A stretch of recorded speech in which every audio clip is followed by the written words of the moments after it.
বাংলাদেশের সাবেক স্বরাষ্ট্র প্রতিমন্ত্রী ও বিএনপি নেতা লুৎফুজ্জামান বাবরকে নিয়ে আবারও আলোচনা শুরু হয়েছে। তার অতীত কর্মকাণ্ড, বিশেষ করে ভারতের উত্তর পূর্বাঞ্চলীয় সেভেন সিস্টার্স খ্যাত 7 রাজ্যের বিষয়ে তার ভূমিকা আজও উপমহাদেশের ভূ রাজনীতিতে আলোচনার কেন্দ্রবিন্দু।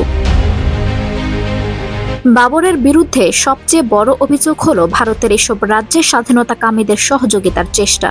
2004 সালে 10 ট্রাক অস্ত্রের চালান ধরা পড়ার ঘটনায় বাবর সরাসরি জড়িত ছিলেন বলে অভিযোগ রয়েছে। ওই অস্ত্রগুলোর উদ্দেশ্য ছিল সেভেন সিস্টার্স অঞ্চলের স্বাধীনতাকামীদের হাতে তুলে দেওয়া। চীন ও পাকিস্তান মিলে ভারতের যতটা অস্থিতিশীলতা তৈরি করতে পারেনি, বাবরের পরিকল্পনা তাতে আরো ভয়াবহ পরিণতি আনতে পারত বলে ধারণা করা হয়। উদ্ধারকৃত অস্ত্রগুলোর বাজার মূল্য ছিল প্রায় 27,000 কোটি টাকা। বিশ্লেষকদের মতে এই অস্ত্র সরবরাহ সফল হলে ভারতের নিরাপত্তা চরম হুমকির মুখে পড়ত। লুৎফুজ্জামান বাবরের রাজনৈতিক উত্থান শুরু 1991 সালে নেত্রকোনা থেকে সংসদ সদস্য নির্বাচনের মধ্য দিয়ে। 2001 সালে বিএনপি জোট সরকারের ক্ষমতায় আসার পর তিনি স্বরাষ্ট্র প্রতিমন্ত্রীর দায়িত্ব গ্রহণ করেন। ওই সময় ভারতের সঙ্গে বাংলাদেশের সম্পর্ক উত্তেজনাপূর্ণ হয়ে ওঠে। এর পেছনে বাবরের ভূমিকা বিশেষভাবে আলোচিত। 2010 সালে 10 ট্রাক অস্ত্র মামলায় বাবরকে মৃত্যুদণ্ড দেওয়া হয়।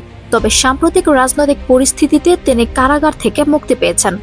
সম্প্রতি ডক্টর মোহাম্মদ ইউনুস এক সাক্ষাৎকারে বাংলাদেশের অস্থিরতার প্রভাব ভারতের সেভেন সিস্টার্স অঞ্চলে পড়তে পারে বলে মন্তব্য করেন। তার এই মন্তব্যের পর বাবরের অতীত কর্মকাণ্ড নিয়ে সামাজিক যোগাযোগ মাধ্যমে নতুন করে আলোচনা শুরু হয়েছে।